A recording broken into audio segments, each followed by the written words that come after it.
कहते हैं change is the law of nature and variety is the spice of life.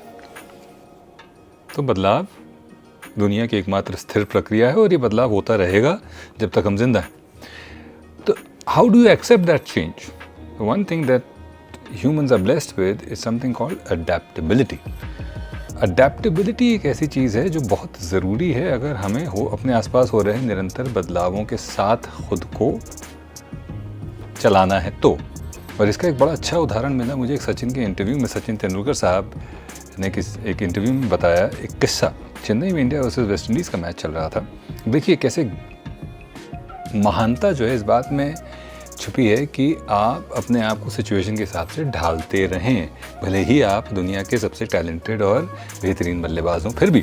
तो India versus West Indies Chennai, Pedro Collins bowling कर रहे थे, West Indies के bowler left arm pacer, और उनकी गेंद रिवर्स स्विंग कर रही थी। जो क्रिकेट जानते हैं वो ये समझेंगे कि रिवर्स स्विंग क्या होता है। बेसिकली अगर मैं इस कहानी के कॉन्टेक्स्ट में समझाऊँ तो शाइन बॉल की जिस तरफ होती है अगर गेंद उसी तरफ स्विंग करे तो वो रिवर्स स्विंग है, जबकि नॉर्मल स्विंग में उल्टा होता है।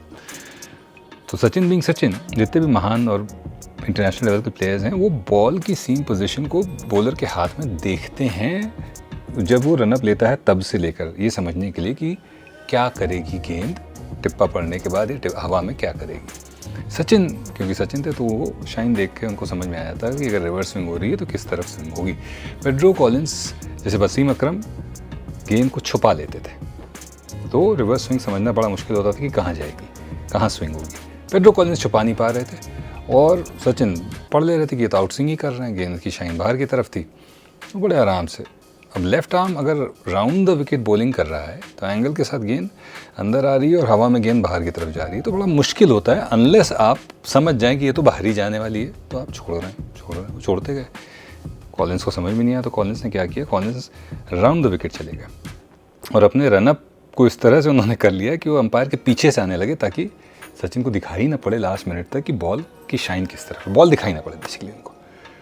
तो सचिन बीइंग सचिन गए अंपायर के पास। उन्होंने अंपायर से रिक्वेस्ट की कि मुझे समझ में नहीं आ रहा कि कब वो रेडी होके आ रहा है, तो आप थोड़ा सा झुक जाओ ताकि मुझे वो दिखाई तो दे, कम से कम आपके पीछे वो छुप जा रहा है। उन्होंने ये नहीं कहा कि मुझे उसकी सीम देखनी है या शाइन देखनी है। तो अब वो उसको देख पा रहे थे। और दूसरा उन्होंने क्या किया, अपने स्टांस में थोड़ा सा बदलाव लाए वो, और बोले मैं थोड़ा सा ऑफ स्टंप की तरफ चला गया और स्टांस में जब वो रनअप ले रहा होता था, शुरू करता था अपना रनअप, तो मैं ऐसे जाके खड़ा होता था और देख लेता था और फिर अपनी पोजीशन वापस ले लेता था। और इस तरह से उन्होंने उस ट्रिकी सिचुएशन को नेगोशिएट किया और रन्स बनाए।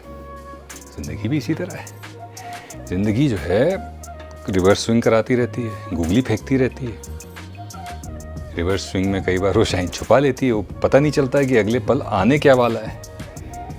और ऐसे में जो चीज़ काम आती है वो होती है हमारी फ्लेक्सिबिलिटी, अडेप्टेबिलिटी विद फ्लेक्सिबिलिटी, कि हम जड़ ना रहें कि हाँ यही इसी तरह से हम करेंगे, नहीं तो नहीं करेंगे। समय और परिस्थितियों के हिसाब से खुद को बदलते रहें।